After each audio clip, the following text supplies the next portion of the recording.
Olá, eu sou Esther Sartori e esse é o podcast Preocupações de Mãe, um espaço de entrevista, de informação, dica e história de mães que contam pra gente os desafios e as delícias de educar filhos. E o tema de hoje é bem interessante, o tema de hoje é educação online ou ensino online. Bom, para quem ainda não entendeu muito bem como isso funciona, eu trouxe aqui a Andréa Risse, né? Andréa Risse Pérez. Andréa Risse Pérez, que vai falar para a gente sobre esse tema e contar como é que é, quais são os desafios dessas aulas online e como é que isso preocupa as mães. Você pode me encontrar no YouTube, no canal Preocupações de Mãe, no Spotify e no Instagram, Esther Sartori _. Oi, Andréa. Oi, tudo bom? Tudo jóia? Eu queria que você contasse pra gente mais ou menos qual é o seu trabalho, como tudo isso funciona e que você se apresentasse para que as pessoas conhecessem você e realmente como é que é trabalhar com aulas online. Boa tarde.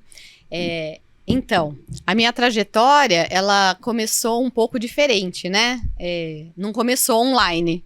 Eu vim do presencial, né? Online se transformou na época da pandemia. Mas foi uma situação bem... Entre vários pontos negativos, foi um ponto e tanto positivo, né? Que até fez a gente tirar esse preconceito das aulas online, que todo mundo tinha, até os educadores. Ah, mas vai fazer esse cursinho online? Como se não aprendesse, como se tirasse o mérito de aprender, né? Mas... Deixa eu agora voltar na pergunta. Porque eu acho que a pandemia reforçou a necessidade. Reforçou um debate que já vinha há tempos, né? Sim. A pandemia reforçou esse debate de realmente qual é o papel das escolas EAD, das universidades EAD, é um debate que já vinha. E a pandemia apenas trouxe isso como um fator efetivo. Exatamente. Algo que existia e que precisava ser vivido. Pela sociedade toda, sem preconceito, né? Sem preconceito. Agora sim, o meu trabalho é um pouco diferente, né? A gente não pode comparar aos da escola, por exemplo. Porque a escola trabalhava online com uns 30 e poucos alunos online. A minha aula particular é só eu e o aluno, não tem mais de um aluno. Porque na verdade a Andréa trabalha com aulas particulares online, que é um desafio muito grande.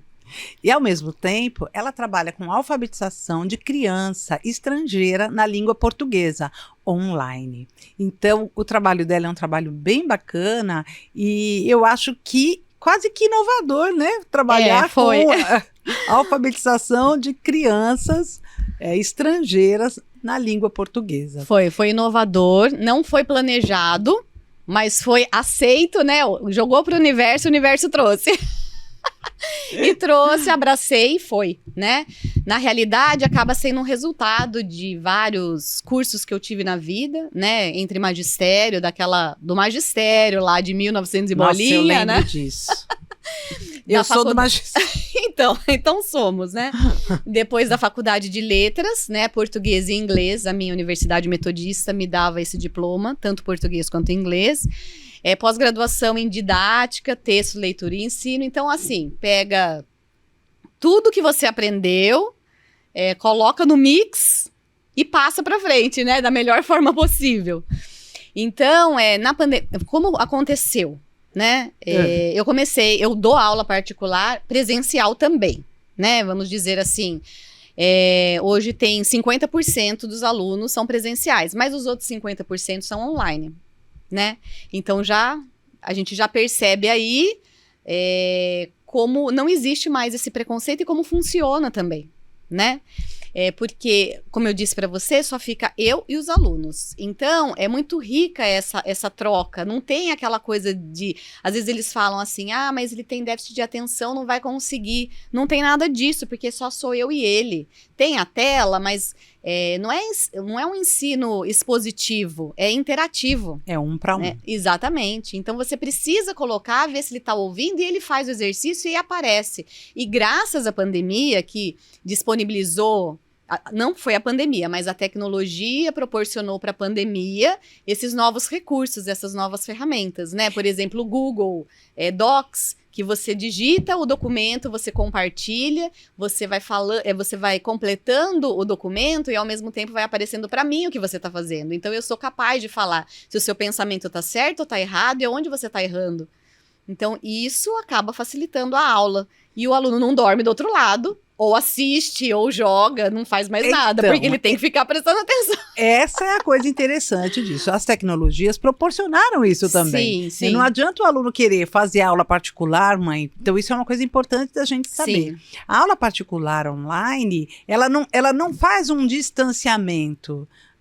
Na verdade, existe o distanciamento físico, mas existe a exigência do aluno estar ali, envolvido com o conteúdo, envolvido com a situação, envolvido com o professor. Exatamente. Né, e alguns colégios, inclusive, eles têm esse sistema de apostilas digitais. Entendi. Então, o que acontece? Eles entram nas apostilas, eles compartilham comigo. Então, daí não sou eu que estou oferecendo material.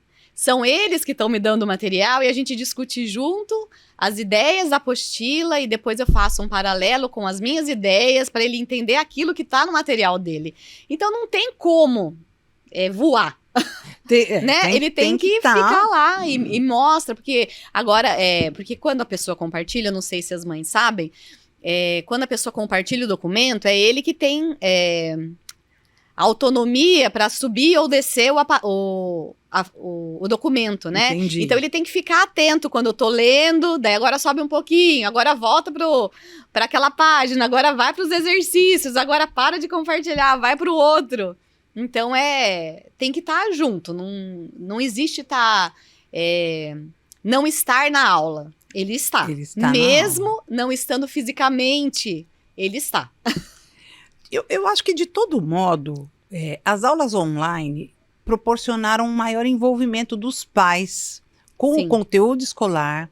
Quer dizer, muitos tiveram dificuldades em entender essa relação, tiveram dificuldades em auxiliar os filhos, porque não havia, muitas vezes, essa proximidade, né, com os conteúdos, na verdade, com o ritmo da escola, com o ritmo das aulas, com o ritmo, e às vezes os pais não tinham muito acesso ao conteúdo de sala de aula. Então, foi um aprendizado para muitos pais. Hoje eles conseguem muitos pegaram o ritmo da escola e hoje conseguem acompanhar melhor, né? Porque daí depois eles tinham também que ver o que foi dado em sala de aula, qual era a prova. Antes eles deixavam mais livre, hoje eles acompanham mais. E as agendas são eletrônicas hoje. Tudo. Tudo é online, tudo. Tudo acaba sendo assim. Eu acho isso bem legal, porque interessante, né? Quando no início da pandemia, quando os alunos começaram a ter aulas online, a discussão era muito grande. Havia uma crítica ferrenha aos professores, aos conteúdos. Houve uma exposição da escola, houve uma exposição da forma e da metodologia dos professores, mas, por outro lado, também houve uma exposição dos pais. Eu acho que os professores começaram a perceber como cada pai conduzia o ensino, a educação, o quanto ele sabia do que estava acontecendo com essa criança ou não. Então, eu acho que, por esse lado, foi uma coisa boa. Os pais também perceberam o quanto o filho era em sala de aula. Porque até então tinha aquela coisa, nossa, mas meu filho estuda tanto, faz tudo. E daí lá ele percebia que não era esse tudo, né? Que do mesmo jeito que ele voava em sala de aula, ele dava um jeitinho de voar em casa também, acessando outros sites. Agora, quem fez tudo bonitinho, prestando atenção na aula, fazendo os exercícios, daí não houve aquele precipício entre o começo da pandemia e o término da pandemia. Você acha que teve aluno que conseguiu acompanhar? Porque eu vejo que houve uma defasagem grande, né, para muitas crianças, principalmente na questão. Na verdade, a gente tem que deixar bem claro o seguinte: qual criança nós estamos falando? Se a gente for pensar na criança do contexto das escolas públicas, das crianças que não têm acesso a internet, a gente percebe que foi, sim, um precipício. Sim, foi. E a gente não... porque o acesso delas era restrito. Exatamente. Né? 5 milhões de crianças hoje, não é? Na época, ficaram sem o acesso à educação. E um número imenso de crianças que estão fora da escola até hoje, porque deixaram de acompanhar e não conseguem. Então, a evasão escolar é muito grande. Então, existe todos esses dois caminhos aqui. Então, nós estamos falando de um contexto de classe média alta que teve acesso e tem acesso a tecnologias. Né? Eu acho que isso é na verdade, isso é um assunto para um outro podcast que já está até programado. Outra coisa, gente, se vocês tiverem temas que vocês gostariam que fosse debatido, assuntos, perguntas, pode trazer para mim. Deixa aqui, ó, nos comentários as questões ou os temas que vocês gostariam, né, de ouvir, ou manda para mim no direct, lá no Instagram, Esté Sartori _. Vai ser uma delícia poder conversar sobre esses temas. E o próximo que eu pretendo trazer é exatamente isso. É a evasão escolar por conta da pandemia, é a evasão escolar por conta da falta de acesso à internet, das condições da educação, enfim. A gente tem várias realidades, né? Essa realidade que a gente está trazendo hoje. O que a gente fala... a gente não está considerando o Brasil todo, né? A gente considera um grupo de crianças e até as que têm autonomia, né? Exatamente. Porque existiram várias que não tinham autonomia, não sabiam nem ligar o computador. Mesmo que tivessem, não sabiam. Então, a gente está focando na aula particular em que a pessoa fala, não, eu quero ter esta aula. Então, para isso, ela vai lá e tem o acesso, porque, né, o do celular até, às vezes eu brinco com eles, né, que alguns assistem através do celular. E eu peço para que não seja dessa forma, né, porque o celular, tela pequenininha, precisa, para você se envolver e fazer, embora para eles seja super comum, né, fazer naquela telinha. Mas para você prestar atenção, para mostrar a imagem, para pegar alguns pormenores é legal. A tela, né? Mas aí é uma outra situação. É uma outra, né? outra situação. E a gente, claro, a gente tem isso muito claro. Ao mesmo tempo, né, a gente percebeu que houve uma potencialização do estudo a partir do momento que você teve acesso, que as crianças tiveram acesso a conteúdos online. Sim. Sim, porque antes, assim, há muito tempo, as diretoria, coordenação de escola sempre falava, né, que os professores, eles eram um meio de aprendizagem, né, e alguns antigos sempre achavam assim, não, eu tenho que chegar com aquilo pronto, colocar a gente não constrói, a gente só coloca aquilo que eu sei desde 1900 e bolinha e pronto. E com essas aulas a gente troca, né, porque eu sou de uma geração imigrante e eles são digitais. Então, quanto eles não vão ensinando, né? Não, dá Ctrl F que volta, não sei o quê. Então, eles vão falando e daí você vai aprendendo. E, quer dizer, é muito rico porque eles vão te dando umas dicas para funcionar legal e eles se sentem inseridos naquilo porque eles puderam contribuir, né? Daí eles falam sobre, não só sobre essa parte, mas daí eles dão exemplos. Eu tava lendo num site e tal. Então, é uma outra forma de ensinar, é um outro mundo, vamos dizer assim, né? É diferente de, eu li tal revista, li tal livro. Para quem geralmente acaba optando pelas aulas online, eles gostam mesmo desse universo, então eles se sentem à vontade, né? Eles já sabem como funciona, que eu vou mandar o link, que eles vão entrar... e vão compartilhar, e vão fazer, e vão me apresentar coisas que eles fizeram durante a semana, vão me mandar redação digitalizada, então assim vai, entendeu? Eu acho muito interessante isso, porque no meu consultório aparecem mães que dizem assim, preciso de aula particular, não tenho como levar, e não gosto que o professor fique em casa. E eu digo... Manda online. É online. Se você precisa da aula particular, não tem como levar e não gosta do professor em casa, é a melhor forma. A forma é a online, né? Outra coisa que eu acho interessante a gente pensar é que assim, olha lá, quando a gente pensa na aula online, a gente esquece que esse universo que você está falando e que é conhecido pela criança ou pelo adolescente e que não é conhecido muito por mim, é claro que tem professores que têm maior desempenho, conseguem, atuam, tudo tranquilo. Sim, a gente vai melhorando bastante. Mas reforça uma coisa da educação, que é o ensino-aprendizagem. A gente ensina e a gente aprende ao mesmo tempo. Sempre, todo momento, é todo momento. E tanto o conteúdo, exatamente. A gente aprende com o aluno aprende com a gente, e nesse campo das novas tecnologias, a gente aprende constantemente com o aluno. Eu acho que é essa briga maior, assim, com os mais antigos, assim, porque algumas pessoas têm uma metodologia assim, não, é fechada, é assim, se quiser desse jeito. E não, a aprendizagem você precisa realmente desarmar as coisas que você sabe para ver o que cabe mais agora para fazer mais sentido, porque uma reinvenção, né? É o significado, né? Senão não vai ter significado para eles, né? Vai apresentar transparência escrito para eles, não vai prender atenção. Hoje nem slide mais prende atenção, porque tá tão comum para eles. Então hoje e-book chama mais atenção, vídeos chamam mais atenção, ou compartilhar mesmo documentos acaba sendo mais real, mais da vida deles. Então, eles entendem, é o universo que eles entendem, né? Entendem. Eu vou falar que eu não. Muitas vezes, às vezes, olha que eu aprendi bastante. Eu continuo aprendendo também, que eu falo, travou tudo. Ele, não, faz isso, né? Eu tenho uma certa dificuldade. Até aqui no podcast, vou falar pra você, normalmente eu erro a entrada. Mas olha que bom, né? Você tá se desarmando e nem por isso parou. Continua fazendo. Eu continuo fazendo, mas de vez em quando dá um nó aqui. Tem gente que fica até pensando, oh meu Deus, a Esther errou de novo. E é verdade, eu erro várias vezes. Mas essa disposição de querer aprender, de querer fazer essa transformação, eu acho isso muito bom. E é isso que eu tenho falado muito para as mães. Elas vêm com uma preocupação muito grande do online. Sim. E muitas vezes, e a grande maioria, né, das crianças consegue se adaptar. Atenção, vamos lá.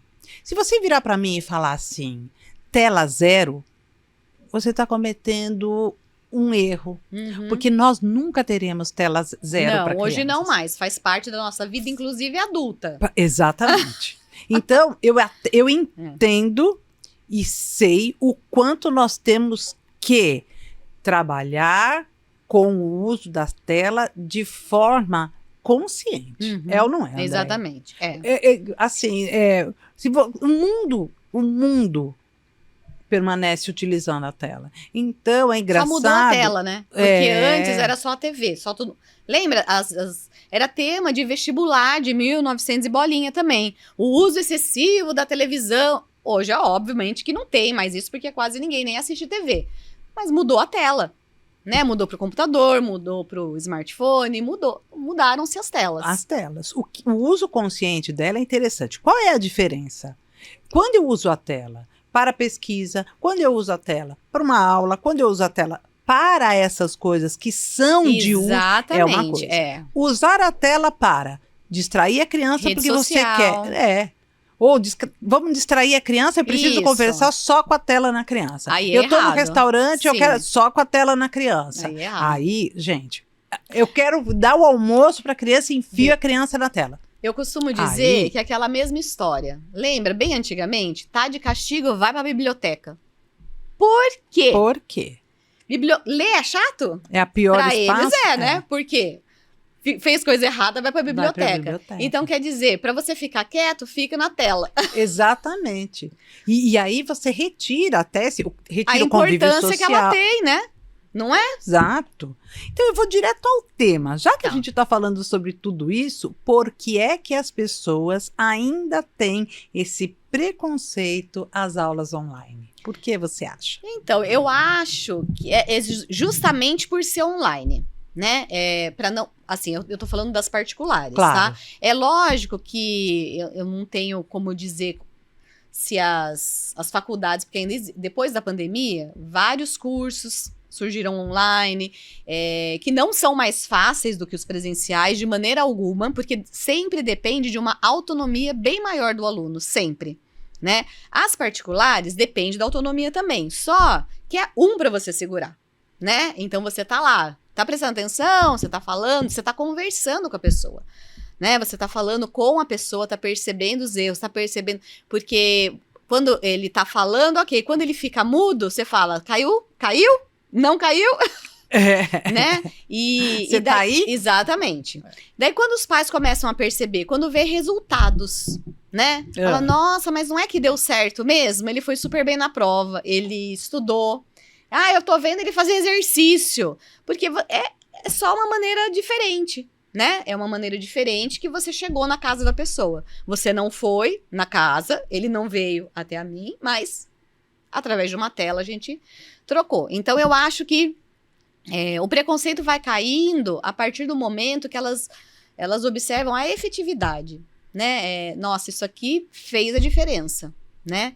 Faz a diferença. Inclusive, não são aulas pontuais, é um acompanhamento. Não é assim, tenho prova amanhã com 15 capítulos e em 1 hora eu resolvo tudo. Não dá. Então, assim, tem prova? Então tá, vamos dividir a matéria pra gente ver, porque é aula normal. A gente coloca o tema, a gente discute, explica, entendeu isso, dá exemplo, dá exercício, faz junto, corrige, deixa a lista de exercício, volta a lista de exercício, qual você... É normal. A única diferença é que é online, né? Então, eu acho que elas percebem a eficácia disso e acabam adotando. Melhor propaganda de boca em boca. Né? Então, daí acabam surgindo. Não, meu filho tá fazendo online, mas deu certo, ele melhorou, sei lá, 70%, depois 80%, 90%, porque também depende da dedicação da criança também, né? Claro, como tudo. Exatamente, não adianta eu ficar falando, dando um monte de lista, não pude fazer, não consegui, daí não consegue mesmo, nem a presencial, nem a presencial consegue. Então, da online, eu acho que é isso. Eu achei uma coisa super interessante, que é a alfabetização de crianças estrangeiras no português, na língua portuguesa. Eu achei isso muito legal. Tem muitas famílias que vão para os Estados Unidos, moram lá, têm os filhos lá, as crianças falam inglês, essas famílias precisam voltar, e aí o filho precisa aprender o português. E são umas graças. Então, olha que interessante isso. Para a gente ter a noção do quanto as novas tecnologias, né, elas são capazes de aproximar as pessoas nesse sentido, não é? Então, quando você me falou sobre isso, eu fiquei imaginando, olha que coisa bacana, não é? Você poder trazer, ou não só porque a família vai voltar para o Brasil, às vezes a família está lá, as crianças nasceram lá, falam o inglês ou o espanhol, ou seja lá qual for a língua, né? Falam outra língua, mas precisam manter o contato com o avô, com a avó, com as pessoas que moram aqui. E elas gostam disso, né? Faz parte delas, porque a língua é a identidade da pessoa. Exatamente. Né? Ela mora fora, mas ela é brasileira e tá lá. Ou que não seja, ela é filhos de brasileiro, né? São filhos de brasileiros. E muitas vezes eles aprenderam a falar o português com o pai e com a mãe. Falam daquele jeito, né? Mas eles falam, eles se comunicam. Tá. Mas não sabem escrever. Tá. Então olha que coisa interessante. Qual é a dificuldade para alfabetizar uma criança? Então, que fala o inglês ou ensinar essa criança a escrever online? Então, assim, eu não vejo uma dificuldade, né? A primeira coisa, existem duas coisas. A fonética, que é bem diferente, da maneira como a gente ensina o inglês e da maneira como a gente ensina o português. Totalmente diferente, né? Mesmo que não seja daquela... A gente não faz mais a alfabetização daquela maneira, ba, bebe, bobu, não faz. Mas eles precisam reconhecer os sons. E às vezes, muitas vezes, os sons não são iguais da língua inglesa. Por exemplo, na língua inglesa não tem dígrafo. Não tem SS, não tem RR, não tem o GRA, né? Não tem o PLA. E daí pra falar, parece que, nossa, tá...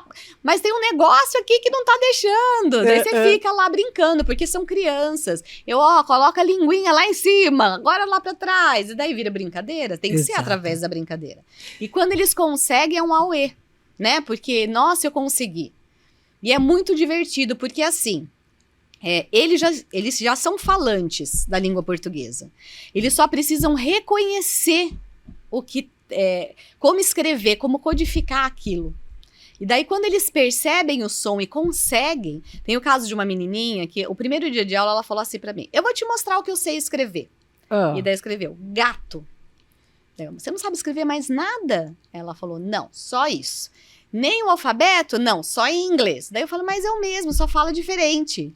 Daí ela ficou olhando assim. Ai, que interessante. E daí a gente ficou falando como era falado em português. E eles confundem a letra D com a G, por conta do som. Claro. E daí foi bem legal. E daí, depois de uns 3 meses, mais ou menos, porque ela falava fluentemente, ela me veio com uma carta, com 2 parágrafos inteiros escritos por ela. Ah, que graça. E a mãe nessa hora? Ela adora. Nossa, ela... Porque é uma preocupação, né? Eu vejo sim. que é uma preocupação da mãe, como é que essa criança vai se adaptar à língua portuguesa. Porque, no fundo... há vontade, né? Os pais têm vontade de ver o filho falar a língua materna, né? Falar e entender, porque assim, o falar, às vezes, também, vamos dizer português, claro, papagaio fala também, né? Não, fala. Fala. Agora, você falar, você entender, você usar a língua portuguesa, que tem realmente vários significados das palavras, flexão de verbo, plural, singular, que é uma estrutura diferente da língua inglesa. É muito diferente. Então, essas coisas a gente vai aprendendo. É lógico que não é uma enxurrada de gramática, porque é uma alfabetização. Mas, num princípio, na alfabetização, é realmente reconhecer aquilo que ela fala com as letras que ela conhece. Vamos dizer assim, é tirar o que ela tem de dentro, dar um significado numa outra língua. E quando ela percebe, nossa, é isso! E daí ela deslancha. Daí o segundo passo, depois que ela trouxe para o papel, é fazer ela entender a estrutura gramatical. Aí é outra coisa, né? Tá. Daí vai aos poucos também. Você está falando uma coisa interessante, porque às vezes aparece criança no consultório exatamente com essa situação. E a mãe fala para mim, eu preciso resolver isso.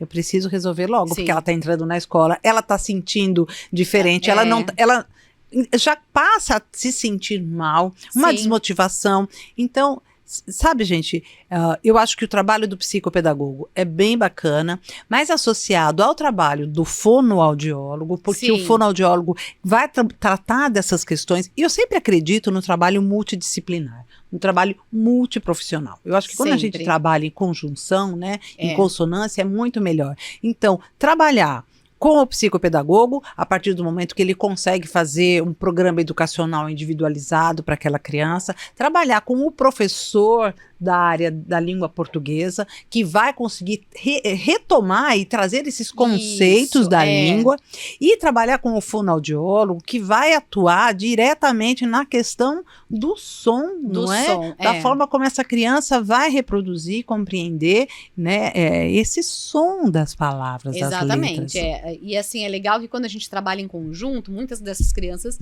fazem esse acompanhamento, e daí eu também gosto de conversar com os profissionais que estão trabalhando com essas crianças, né? Porque daí eles vão dando dicas e eu vou inserindo dentro da matéria.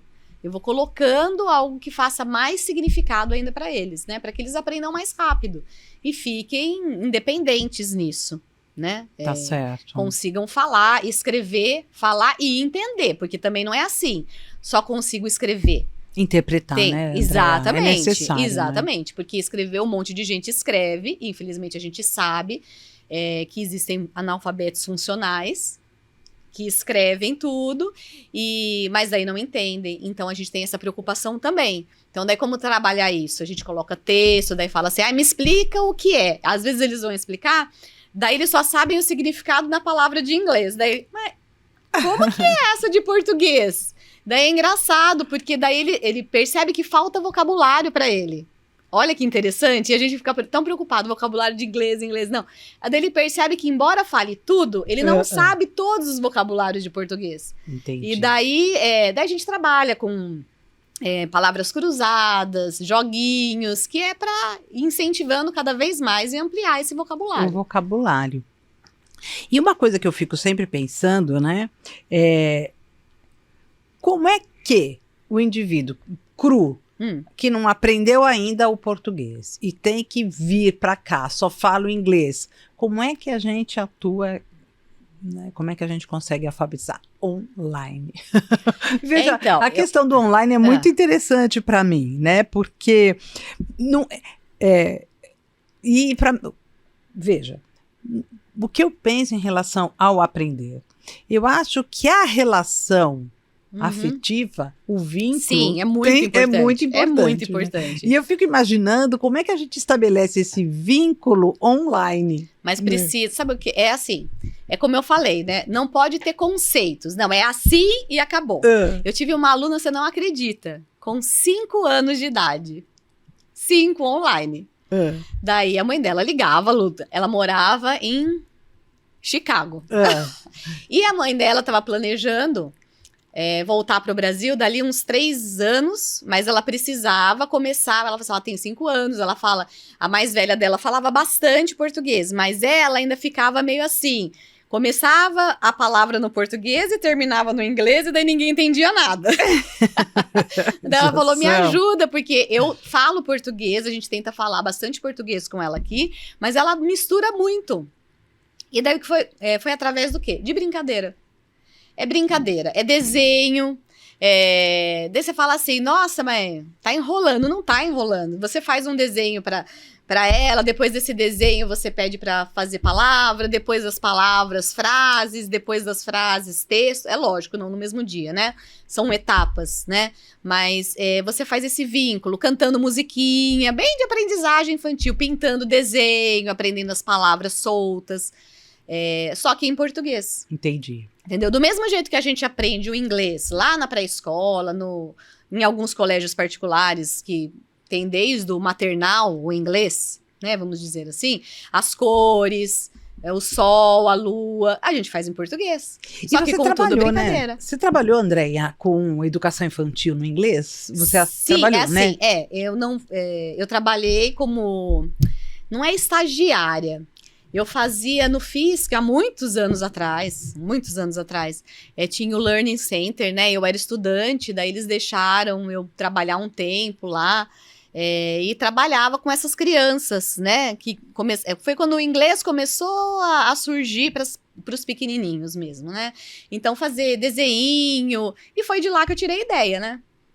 Que se lá ensina o inglês assim, para eu ensinar alguém que tem o inglês para o português, eu tenho que começar assim. Fazer o mesmo caminho. Né? O mesmo processo. caminho, Ainda que, por exemplo, os nossos brasileirinhos, né? Eles entram falando, né? Alguns não, também, né? Então, daí você tem que incentivar com esses desenhos, com essas brincadeiras, e você vai fazendo com que eles cada vez mais fiquem seguros na língua.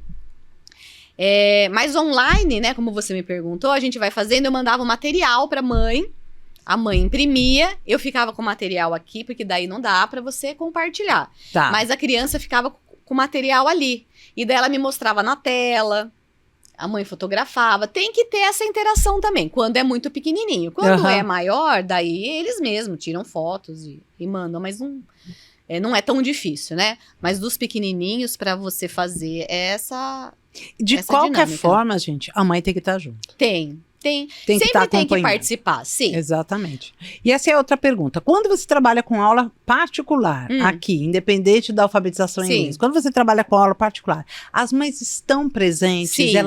Elas atuam, elas entendem, elas permanecem junto ou não? Atuam porque, assim, eu tenho, é algo meu, né?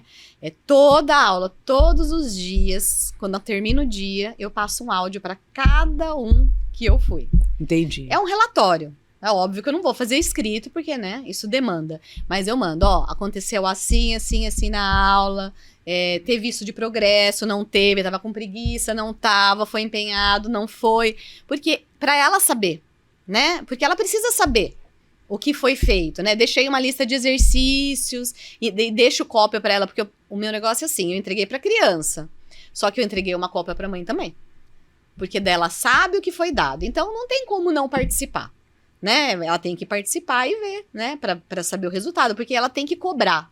Entendi. Precisa cobrar, senão não, tanto presencial quanto online, se não existe essa cobrança depois daquilo que foi colocado, não vira. É a mesma coisa que ir para a escola e sem prestar atenção. Você falou uma coisa também que eu achei interessante, né? Às vezes no consultório, quando a gente trabalha com a psicopedagogia ou com a neuropsicopedagogia, que a gente trabalha com muito jogo, a gente trabalha com muita atividade lúdica, porque é necessário. Eu acredito, até para os mais velhos, exatamente, para os mais velhos também. Já aconteceu de eu trabalhar com jogos. Olha, veja que coisa interessante. Gênios é um jogo da nossa infância, né? Sim. E hoje ele é usado, e eu uso muito os Gênios para trabalhar com adolescente. Memória. Perfeito. É muito legal. Muito joia. Jogo de pega-varetas. Sim. O pega-varetas é fundamental para você trabalhar a ansiedade, para você concentração, estratégia. Exatamente. Pensar muito antes de fazer, porque uma coisinha você perde a partida. Exato, né? Então, às vezes, é importante a gente deixar claro que o trabalho psicopedagógico, o trabalho neuropsicopedagógico, qualquer trabalho que vai envolver ensino-aprendizagem, pode e até deve ter atividades lúdicas que envolvam o indivíduo, né? Que façam com que esse indivíduo aprenda, e às vezes nem está percebendo como é que ele está aprendendo, né? Eu acredito muito nisso, porque, assim, tem que ser prazeroso, né? Aquele negócio que você vai... Nem adulto aguenta. Vamos combinar? Que ninguém aguenta aquele negócio sério e entediante. Você tem que chamar a criança para perto, falar a linguagem dela, né? Para que isso seja prazeroso para ela, né? Mesmo que no meio da brincadeira você insira um conteúdo. Ah, se aqui é assim, mas por que será que aconteceu? Né, determinada coisa, né? Então vamos supor, a gente está fazendo palavras cruzadas. Daí tem lá uma palavra em ditongo, né? Daí fala assim, mas por que será que você errou? Faltou um quadradinho. Será que não tá faltando nada? E daí ele lembra da semivogal. Né? Por isso que não percebi. Então não percebeu, então vamos colocar, né? Daí você pega... Caça-palavra também, isso, né? E daí se você... Caça-palavras também. Eu acho uma delícia. Exatamente. E é uma forma super legal de envolver o indivíduo nessa percepção. E daí, por exemplo, se eu tô com uma criança que é estrangeira, e eu tô fazendo isso em português, daí eu pergunto pra ela, e em inglês, como que é? E daí ela fala, porque ela tem, ela sente assim, eu tenho que contribuir. Eu não tô aqui só de... passagem. Então ele fala assim, não, é assim.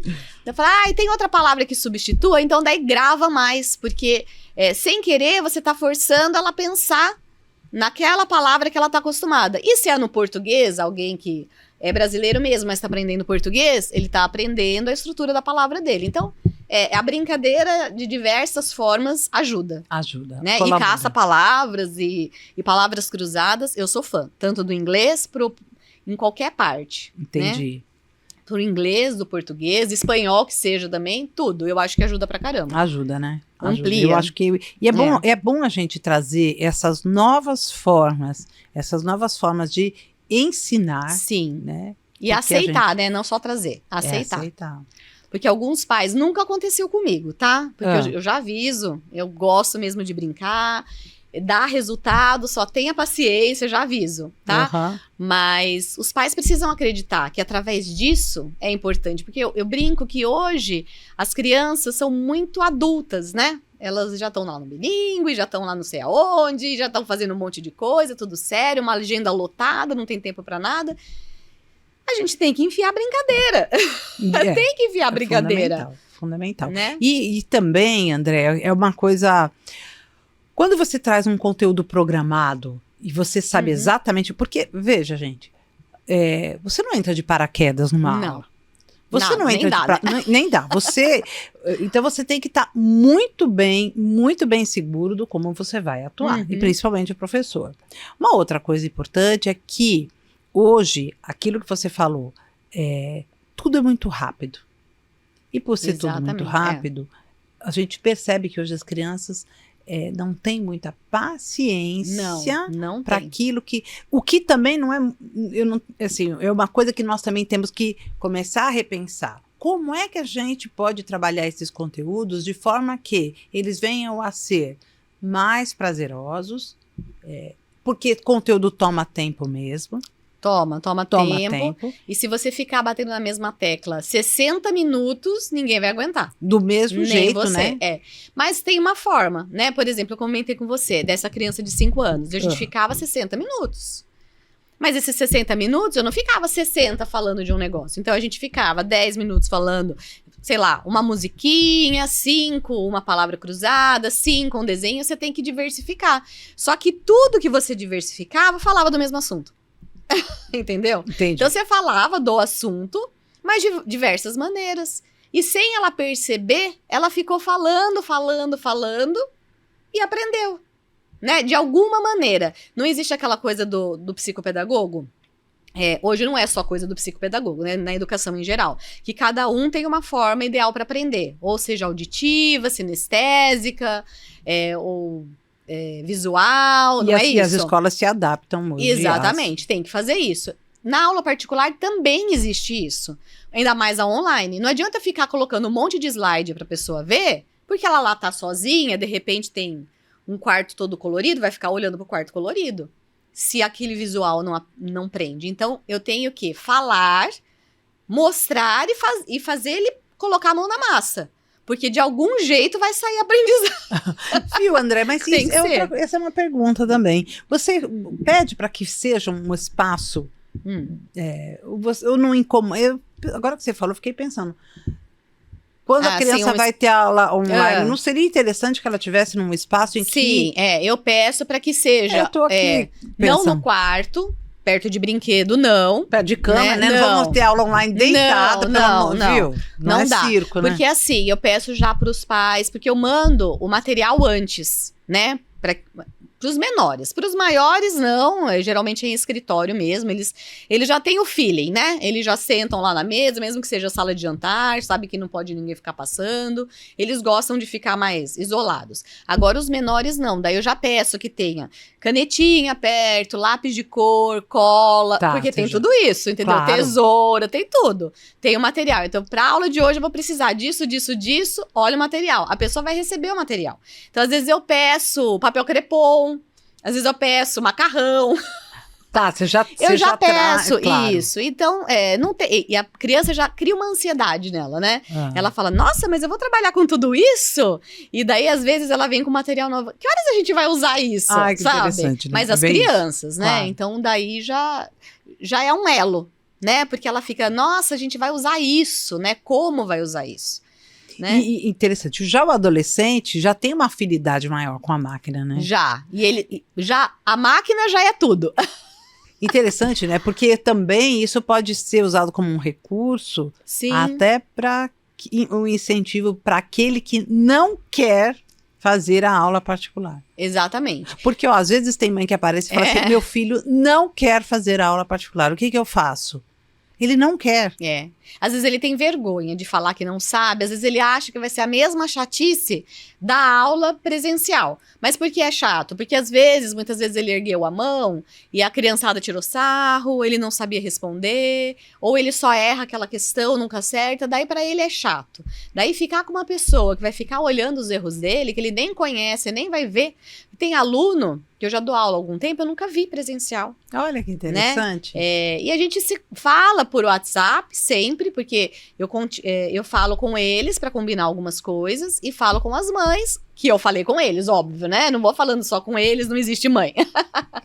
Mas para os mais velhos eu falo, pode ser assim, a gente pode se encontrar mais cedo hoje, ok. Daí eu ligo pra mãe, a gente tá combinando, tá? Ela falou, o que vocês resolverem tá bom. Porque isso vai criando um elo, e às vezes eles procuram. Entendi. Né? E eles falam, olha, eu consegui tirar, ufa, olha, não sei o que, olha, tirei tanto. Daí eles ficam felizes, né? Mas até chegar na aula, quando eles percebem que não vai ser aquela coisa, né? Eles gostam, né? Porque a gente vai construindo junto, e eu vou perguntando, o que você sabe disso? Eu acho que eu tava meio voando quando a professora falou. Eu falei, então aterrissando aqui, o que você acha disso? E daí você vai perguntando, e daí eu peço, lê aí, lê. Agora o que você acha que é? Né? Não é só ficar, entre aspas, né, vomitando todo o conteúdo, né? Você vai tirando dele, né? Eu digo que a língua portuguesa, ela, quando é para português, para brasileiro, eu falo que ela é dedo duro, né? Então, tipo, complemento nominal. O que faz o complemento nominal? Daí eles dão risada, né? Porque eles nunca tinham parado para pensar nisso. Sim, né? vai só pelo... Exatamente, né? Fiquei falando, mas nomenclatura é muito difícil. Pensa no que tá dizendo isso, pensa. E daí eles vão, né? Chegando na informação. Na informação. Né? E assim, é uma grande dificuldade. Às vezes eu mesmo, porque eu faço cursos online, tá? Eu fiz alguns e eu gostei bastante também. E a gente aprende a montar a partir desses cursos, exatamente. Sabe o que dá certo e o que não dá. Mas às vezes é assim, eu monto um trabalho e o professor fala pra mim, compartilha a tela. Ai, Deus. Como que faz isso? Como aquele que quadradinho assim que tem aquele negocinho. Aquele negocinho. Aí eu tenho que chamar alguém. Então, o compartilhar a tela fica assim, o WhatsApp para meus filhos, viu? Como é que compartilha a tela? Aí eu só vejo um mandando uma foto de onde é, com uma setinha, com não sei o quê. Então, assim, até eu conseguir, porque eu não sabia compartilhar. Agora não, tá, gente? Agora eu tô super craque no compartilhar a tela. Aí é tão bom, né? Tá sendo bom. Mas, você vê, é uma coisa que para você, que trabalha diretamente com isso, tá super tranquilo. Tá, agora tá muito tranquilo. Às vezes eu tô fuçando na internet, daí eu vejo alguma coisa, eu já separo nas pastinhas. Não, é isso que eu tenho que mostrar. Pá, né? Porque daí é tudo online, é tudo fácil, né? Você não precisa imprimir, formatar. É bem legal. Eu acho assim, a tecnologia, ela apareceu como uma ferramenta. É lógico que a gente não pode esquecer que algumas pessoas, elas acham que tá tudo certo, copiar e colar e beleza. Mas ela tem que entender que é uma ferramenta que te ajuda a pensar, né? Então, é o que eu sempre falo para eles, né? Vocês precisam pensar através disso, né? Ela é uma ferramenta para te ajudar no dia a dia, né? Aí tá a prova, né, das aulas online em português, para as crianças em inglês, né? Acho que dá bem certo. Né? Fazer essa transição. Eu acho que faz. É bem legal. Vocês estão gostando do conteúdo? Se vocês estão gostando desse conteúdo, não esqueçam de curtir, ativar o sininho, porque é assim vocês vão poder receber, inscrever no canal, né? Tem que se inscrever nesse canal, porque esse canal é um canal que traz bastante informação e cada vez que sai um programa novo, um conteúdo novo, a gente consegue disponibilizar para você, tá? Então é rapidinho, se inscrever, ativar o sininho e curtir. Tranquilo, fácil, tá? E, claro, quando tiver algum conteúdo, alguma coisa que você queira que seja debatido, uma dúvida que você queira que seja tirada, vai lá. Pode escrever aqui embaixo nos comentários ou também pode mandar para mim lá no Instagram. A gente vai no direct olhando todas as vezes que aparece alguma coisa, um conteúdo, um tema novo, Esther Sartori _ tá bom? Vamos lá. Andréia, eu sei que a gente está aqui, mas a gente precisa encerrar essa nossa conversa. Mas antes da gente encerrar essa conversa, eu quero que você me traga uma experiência bem bacana que você tenha vivenciado com pais e crianças estrangeiras que precisaram de aula online. Tá, é uma família, na realidade. A família toda. Foi a irmã mais velha e a irmã menorzinha, que eu até citei o caso dela, né? A gente teve aula durante a pandemia, eram 2 vezes por semana e eram 60 minutos para cada uma, né? E assim, no começo, uma delas, a menorzinha, né? Ela não falava quase nada. E depois ela escrevia, mandava WhatsApp. A outra que tinha 8 anos, ela já sabia falar tudo em português, mas ela não sabia escrever. A gente escreveu um livro, lógico, não publicado, né? Mas um livro onde ela fez. Aí entra a brincadeira também. Ela pôde ilustrar esse livro, fazer ele físico, grampeando, fazendo a historinha, começo, meio, fim, inventar a princesa, inventar o príncipe. Daí deu de Natal pra irmã dela. Ai, que legal, que bonitinho. Você vê? Fez capa e fez tudo. E é muito gostoso, né? E daí depois eles já chegaram no Brasil. Hoje eles moram em Curitiba. Ai, que legal. Inclusive, quando eles vieram, daí eu precisei estudar com a mais velha para as provas, porque é um universo diferente, é uma maneira de se cobrar diferente, mas daí eu estudei língua portuguesa mesmo, as gramáticas e tudo mais. E é interessante falar que, assim, o ensino dessa língua para as crianças estrangeiras é para conhecer a língua, né? A gente não fica fixando em gramática, nomenclatura e tal. E por isso, quando ela veio para cá, eu precisei estudar a gramática, né? Falar pronome demonstrativo, o que é, né? É diferente, né? Daí tem mais conteúdo ainda. Né? E se adaptou e super tranquilo. Daí ela olha tirou, que legal, acho que na né? prova ela tirou 9, depois ela me mandou depois. Hoje ela já caminha. Vai sozinha. Então, quer dizer que adiantou, né? Porque ela só foi o susto. Ela chegou e agora, vou fazer prova. A mãe dela falou, André, a gente chegou aqui, vamos fazer as primeiras provas, vamos tentar para ver como ela se sai. Gabaritou, assim, foi bem em todas as provas, história, geografia, conseguiu se comunicar, falou tudo que pensava, fez a prova de gramática e hoje vivem felizes lá, em Curitiba. Olha que legal. E os pais eram brasileiros? Eram brasileiros, eles moraram acho que por uns 5 ou 6 anos lá. É uma tendência, né? Quando vem aprender tendência. a língua, tem que aprender, não tem jeito. Hoje eu tenho uma aluna também, ela mora lá em Charleston. Ela sempre falou português.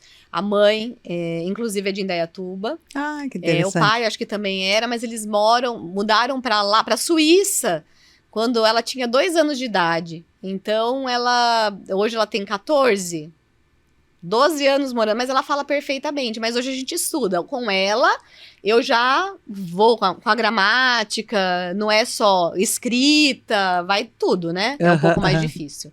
Mas uma graça também, é bem legal. Se você tivesse que fazer uma frase de efeito, uma frase bacana para incentivar as mães a perder esse preconceito com a aula particular online, o que você falaria? Eu gosto muito de uma frase, eu acho que o nome dele é Alvin Toffler, que ele fala que os verdadeiros analfabetos do século XXI não é aquele que não sabe escrever, é aquele que não sabe aprender, desaprender e reaprender. E eu acho que é isso, eliminar preconceito.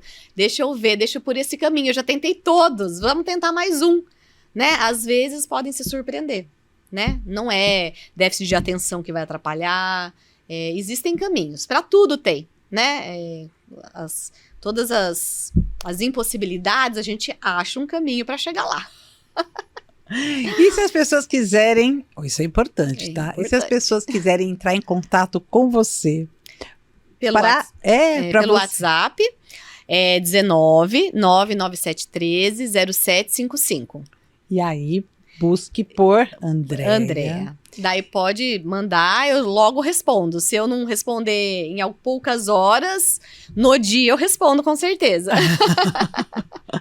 Gente, muito obrigada por participar desse nosso programa. O conteúdo foi super bacana. E eu vou falar de novo. Você pode me encontrar no YouTube, no podcast Preocupações de Mãe. Você pode me encontrar no Spotify também, Preocupações de Mãe, e no Instagram, Esther Sartori _. Espero vocês do próximo, tá bom? Obrigada. Tchau, tchau.